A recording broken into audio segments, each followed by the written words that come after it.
Hi, my name is Cindy from my company is called Art of Crafts.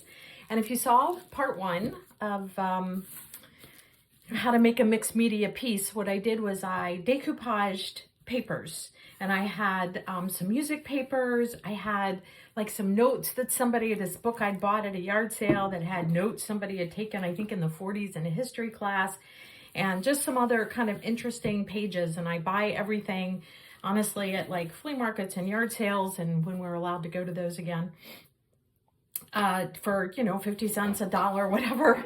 I don't spend a lot of money on this kind of thing, but I really love it. So the next thing I'm going to do is I'm actually just going to add some paint.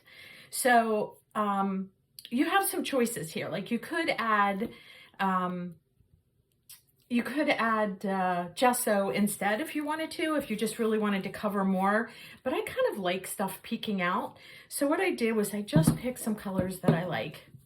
You can see I'm kind of a blue person, and I got some white, and I've got this this kind of raw umber, dark brown, and I'm just gonna start putting some dabs here and there on my piece. Oops. Well, that's a big dab. And I really like this. This is sort of it's called a bluegrass green, but it's really pretty. So I'm going to put some of that down, and I'm going to just start with that. And I'm going to make sure that my brush is very wet, and I just have like one of these sponge brushes. And I'm just going to kind of start moving paint around. Like you see that dark blue I used with, I don't know what that color is called, but it is called Nickel Azo Yellow, but it's almost sort of a mustard yellow. And when you mix it in with that blue, sort of unexpected, didn't realize it, but boy, is that pretty. And then you can see I love using my fingers, and I use my fingers a lot. I don't know if I say I love it, but I love the way it looks. So that's really why I do that. And all I'm really trying to do is just kind of get my background, right? We started the background with the pieces of paper, different kinds of interesting paper. And now I want to get a background that adds some paints in it too. And I really love the look, like of the fact that I'm adding kind of a different color inside. Like I kind of like that surprise inside of the other colors. So I often will use like a brighter color to kind of just add into some of the other colors that I use. The other thing that I use a ton of is water. And water just gives it all such an interesting sort of effect. And you can even, I don't know if you can see it, but I'm just sort of using some water and holding it up, and I'm getting kind of drips, kind of very cool drips. So I'm going to do a little of that, and then I'm going to add some more of this that bluish color. And then I'm going to use a paper towel, and I'm just going to splotch it up just a little because I want it just to be a little less wet. And the reason I want it to be a little less wet is because I want to add more paint. And it's a little easier if it's not quite as wet. Plus, you can see like the paper towel gives it some texture, right? You can almost sort of see the paper towel, the little bubbles from the paper towel. So I kind of really like this color, this dark blue.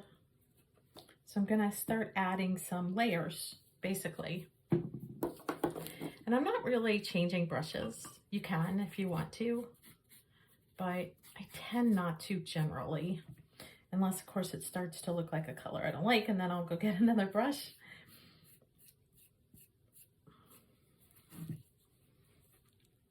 And then I'll just sort of blend it in.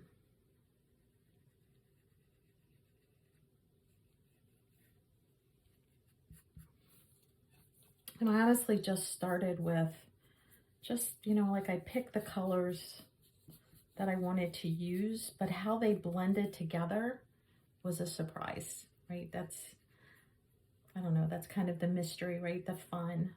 And if you don't like the way they blend together, then you can always put something else on top of it.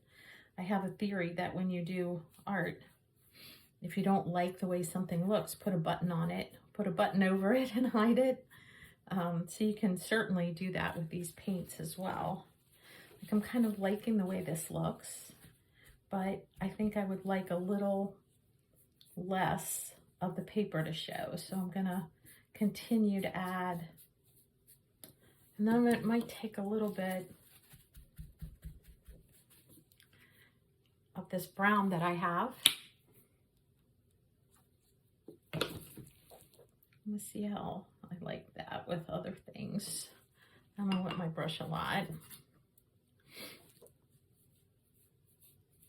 Sort of move that around and see if I like it.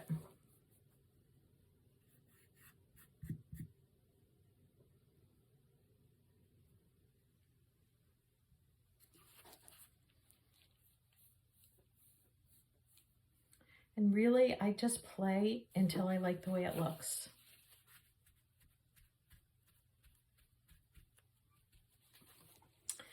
Now, I still really love the way this dark blue looks, so I think I'm going to add a little more.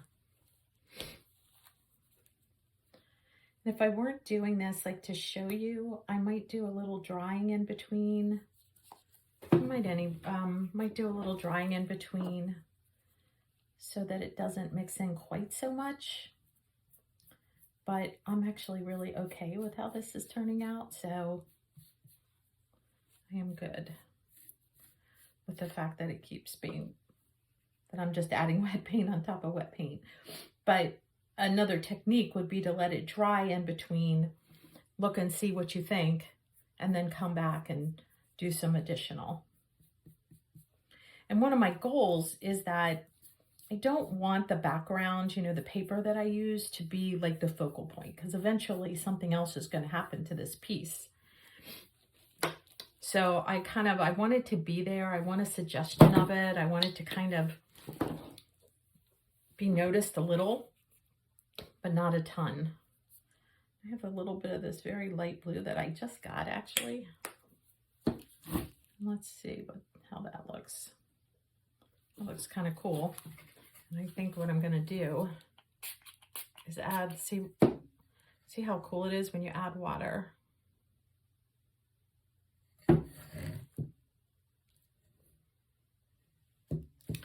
And I actually also had pulled out some white paint before I sat down.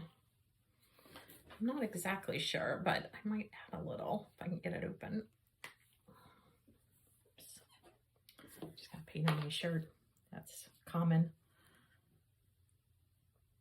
And I'm just going to add a little white, I think. I like the way that looks, and then maybe a little more water to that. Yeah, I sort of like that. Add a little more white over here.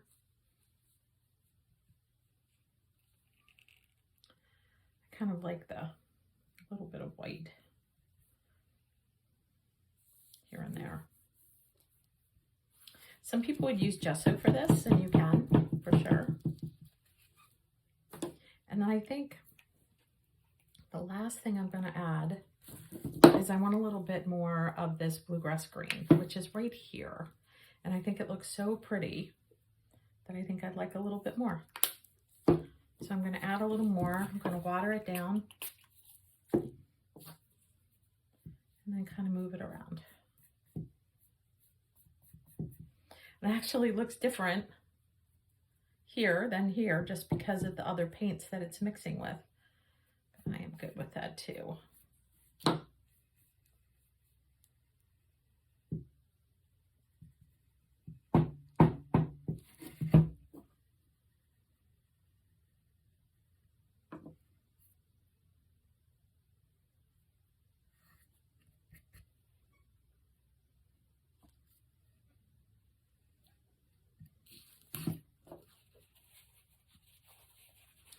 One of the other things I often do, almost all the time, tell you the truth, is when a piece is finished, I outline this in black. And I do it with, like I have a watercolor crayon, or you can use an ink pad, or you could really just even use black paint if you want. And the other thing that I'm really into lately is stencils. So my plan is that once this is dry and finished, I am going to, like a little more dark there. I'm going to try and I'm going to add stencils, and I'll do that on a separate video. It's sort of my latest thing, you know, like I never used stencils before. And then I started watching this artist online.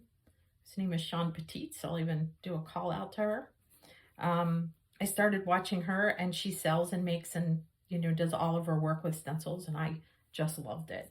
So I started using stencils too, and I have more than I need. So, but they're not very expensive. You know, you can get a stencil for $4 or $5 on her site. She even has free shipping. And so anyway, that's it. That is my next layer. So I started with just a board. I think I had told you this is like reclaimed wood. It was an old piece of an old shelf, I think.